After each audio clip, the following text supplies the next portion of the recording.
Welcome. Day 30 on the giant pumpkins. We're going to show you today first year Frank. We're going to show you E-Rise day 30. And we're going to show you the 150 contest day 30.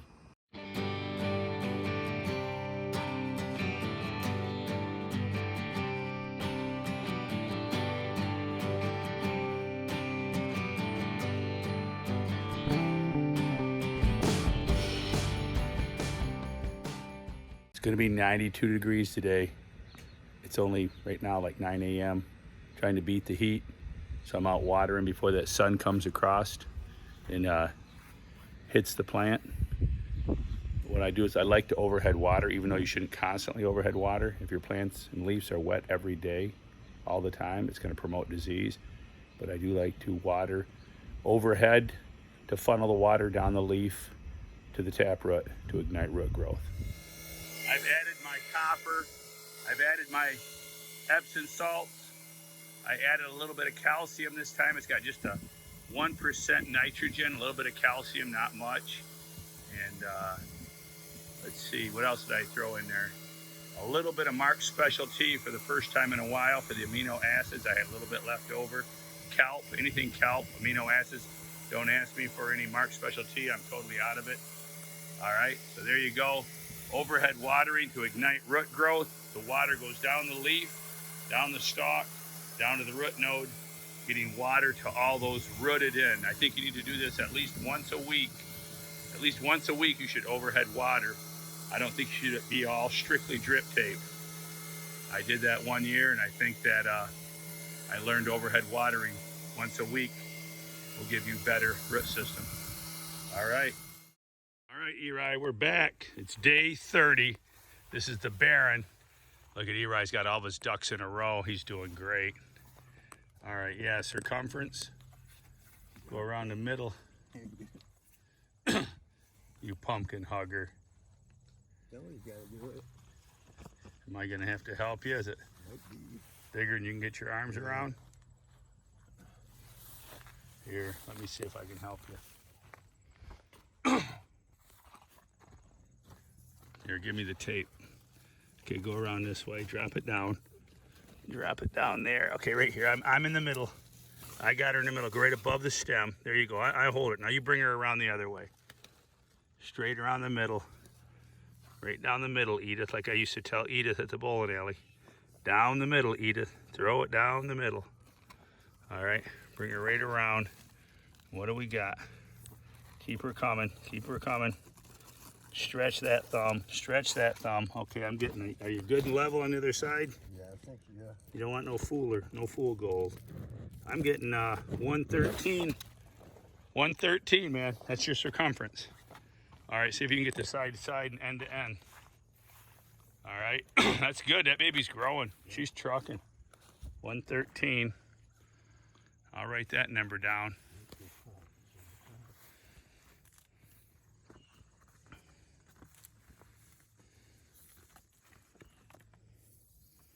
Don't do what Dave Stelz did in the watermelon video. We measured the world record watermelon. He had the tape.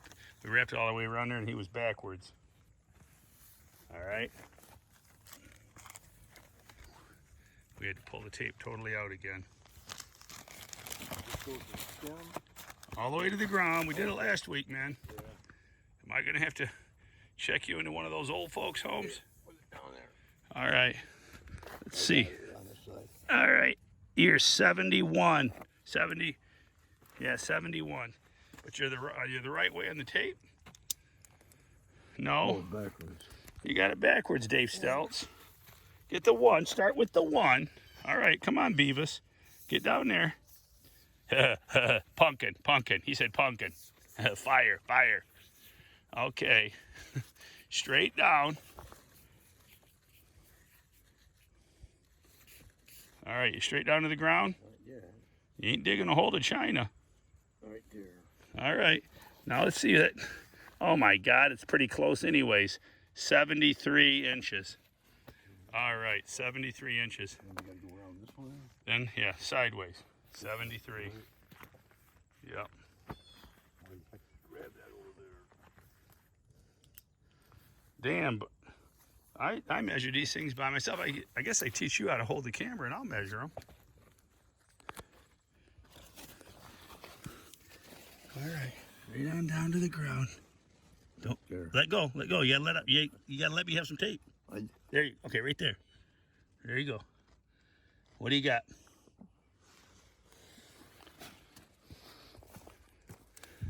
75. 75. All right, there you go. There's our 3 measurements.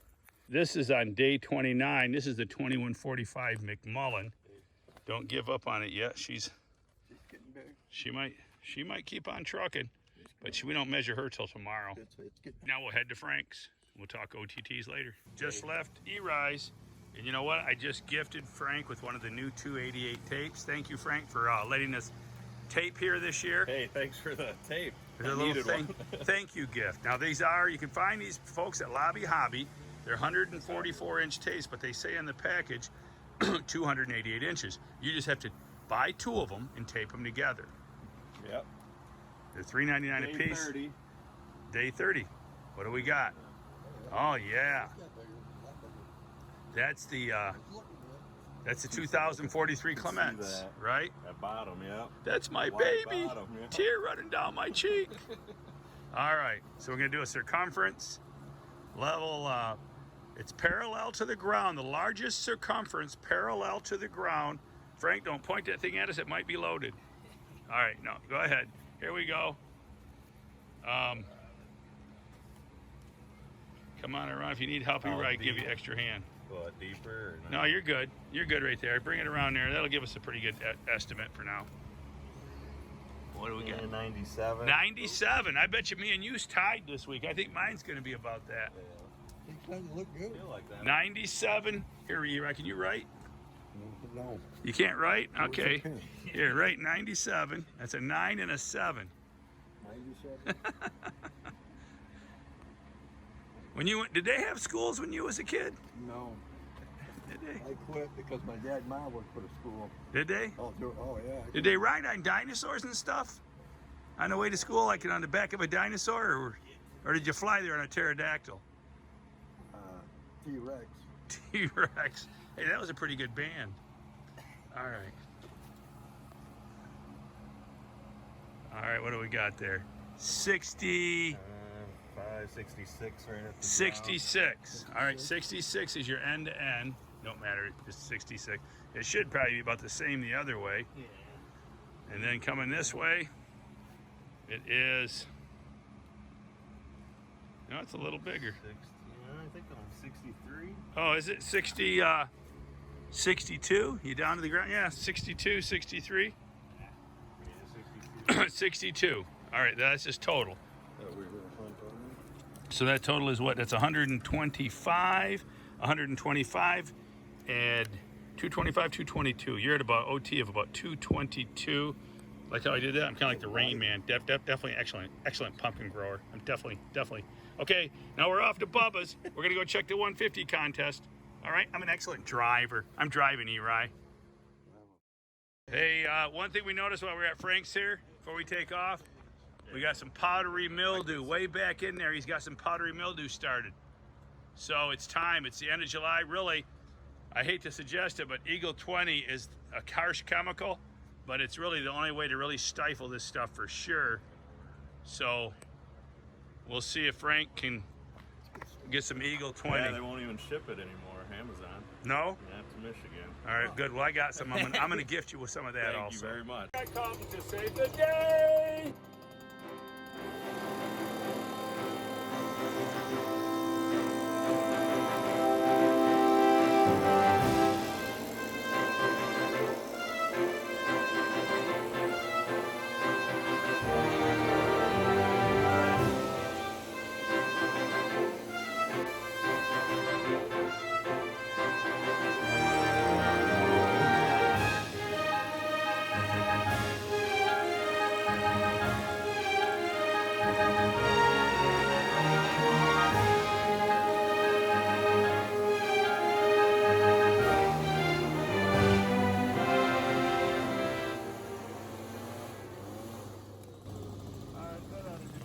All right, honey, here we go. Day 30 on the pumpkins. This is the final weight.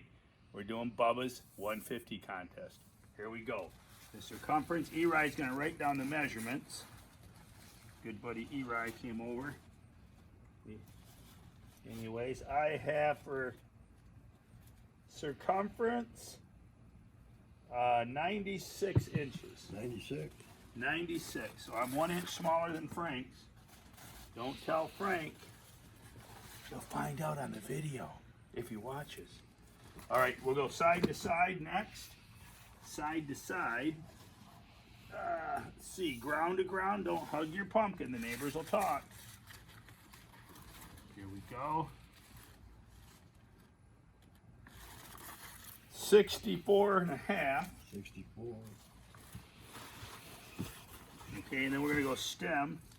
Stem end to end, stem. She got a nice looking stem, not in trouble yet, don't have to move her back. Oh, Bubba's dirty sock is wet. Here we go. And then we got end to end. We are 64 and a half. She's symmetrical. Here's the 288 tape y'all been asking about. I saw Chad New on there. Check out Chad's channel. Chad New, Colorado Giants. Here's the tape we're giving away. We just gave one to Growing Giants. We'll pull another one out from the commenters from the 10K tomato video yesterday. And today's video, day 30 on the giant pumpkins, we're gonna pull out another winner to win the tape. All right? So what do those numbers add up there, rocket scientist? What do we got? Let me see. I'll do my goes intos. Let's see. 96, 64, 64. That's 128, 96 would be 224 where I went to school. 224. I told you I like the Rain Man. Definitely like the Rain Man. I'm an excellent adder. 224 OTT. All right, we'll get the chart. I think Frank was 222. I got Frank by 2 inches. Yeah, all right, here we go. 224 on the chart. OTT, 259 pounds. Oh, that can't be right. That pumpkin's bigger than 259 pounds. These charts aren't always accurate, especially at the lower weights. I can tell you right now, that pumpkin is all of 300 pounds. But according to the chart, we're at 259 pounds. Okay, we'll have to go by the chart. Live by the chart, die by the chart. What's my number? What was yours? How many inches? Somebody had got I wrote it down on there. It was 2. We'll have to get back to it. We're back with the chart. Eri's was 261 inches, which is about 410 pounds on the chart. So day 30, Eri is in the lead. What do you say for yourself, Eri? Yeah. Yeah? Yeah. Nah, you're supposed to puff your chest out and pound like a gorilla. There you go, Manila gorilla. Right, Mama Bubba? Mama Bubba, what you doing? All right, Mama Bubba's hot. It's hot out here. Anyways, all right, there you go. There you have it. Let's see your other one, 256. 256 on the GPC Great Pumpkin Commonwealth chart is 387 pounds. Your number 2, the 5-foot pumpkin, the one that looks like Daddy Steve DeLeese's 2003 from last year, it is cranking. It is cranking along. I predict it's going to catch the DMG pumpkin. What's Bubba going to do? I was surprised that my estimate's only 259 pounds, 96-inch circumference. So I'm a little shocked. I thought we'd be at 300 pounds to say the least. And hey, I needed to make a correction. Frank's got me by a couple of inches after redoing the Rain Man math. Definitely the Rain Man math. I think Frank's got me by a couple of inches. So Frank, you should be passing me up. You have a much bigger plant. First year, Frank, congrats. You're moving forward. Now my plant's pretty ratty, pretty rough. Look at right there. Look at that kind of stuff. It's just nitrogen bloated. Anyways, the heat's been rough on this plant. I didn't actually send in a soil test. You can see right here, this is dry roots. Cindy Tobeck had mentioned that she thought it was dry roots causing this. See, that's dry roots. That vine's not even in roots. So with that being said, I'm thinking the pumpkin's really slowed down, and I think the reason is I'm letting these vines grow right here. There's a vine growing under here. I wanted to grow a new plant to replace these old ratty plants. Here's another vine, a tertiary coming off the same vine down here. These are all the same vine that swing around and come here behind the pumpkin. So the plumbing link's broken up a little bit here because they're not in the dirt. Maybe I should put Bubba's dirty socks on there. It might help. Regardless, what I've decided to do, I'm going to terminate these vines. Even though I wanted to grow a new plant and keep the plant growing, I'm going to terminate those vines, forcing the pumpkin. The plant will now start putting energy back in the pumpkin. Eventually, I believe eventually it will pop up some new buds somewhere and start growing new plant. They typically always do. It may take a couple weeks. In the meantime, it'll focus its energy back into the fruit instead of right now it's in plant mode. I'm only getting about 1 inch a day in circumference. And so right now the hormones are saying, grow plant, and the fruit is secondary. At 30-day point, it should be the opposite. The fruit should be taking most of the energy and the vine should just be crawling like a snail. Well, that's not what's going on here. My vines. So we're gonna snip them. I got the scissors. I'm gonna snip, and terminate all growth, bury the vines with some dairy dew. Remember, we're growing in Morgan's compost dairy dew, and we'll see what happens. Let's see if she picks up pace a little bit, because I'm not really happy. I think John Butler, the world record holder, his pumpkin on day 30 was over 400 pounds. I'm at 259 pounds. Not a good number, not a great number if you're gonna try to pop the record, but I don't think we're gonna pop John's record, to be honest with you, but hey, it'll be fun. See, the plant's kind of rough, so eventually I do need new vines to pop up, or we will have no plant after Labor Day. All this stuff back here will be dead by Labor Day. It'll be pretty much non-functional by Labor Day. That's why you want to have some younger plant to fill in and make the plant productive in September. All right, I'm getting long-winded here. Post your comments and questions below, and hey, remember, we have a Facebook page. Keep it a secret, Home and Garden on Facebook. You can always send me a request and I'll invite you to the page. Thank you for watching the videos today. I hope you enjoyed it. If you did, please subscribe to the channel, turn on your notifications, and hey, just a little tip. I want to tell you, Epsom salts. If you're not using Epsom salts, I had a friend of mine just call me the other day and said, hey, my tomatoes aren't doing good. You got any suggestions? And I said, hey, try some Epsom salts, 1 tablespoon per gallon of water. And sure enough, a week later, I get a text message. Hey, Mark, that worked great. My tomatoes are looking good. So that works for all plants. Sulfur, they need sulfur. So give that a shot. And also, if you're growing giant pumpkins at this point in time, you should have already applied your Eagle 20. If you're going to use the Eagle 20 to fight powdery mildew, we usually treat Eagle 20 early July. We just applied ours late. We're okay. Sorry, Frank, you got on the boat a little bit late there, but we did help you up. We hooked you up. And also merit. If you've got the squash vine borer fighting the merit, you got to use merit unless you got a better system, a better plan. It's systemic, just like the Eagle 20. They're systemic. They stay with the plant. They work well. Just be responsible. If you're using merit, pick off your male flowers, pick off all your flowers, and just have the pumpkin growing so you don't kill the bees. We got to save the bees. Got to be respectable to the planet. All right. Thanks for joining us today. And remember, keep it a secret, but go tell a friend. Bubba's sharing growing tips, garden secrets, and more. 10K tomato, 11K tomato, our attempt for an 11-pounder. This thing's unbelievable. I've never seen such a beautiful tomato. It's the biggest blossom I've ever had. Stay tuned to watch this grow through the month of August. Please join us.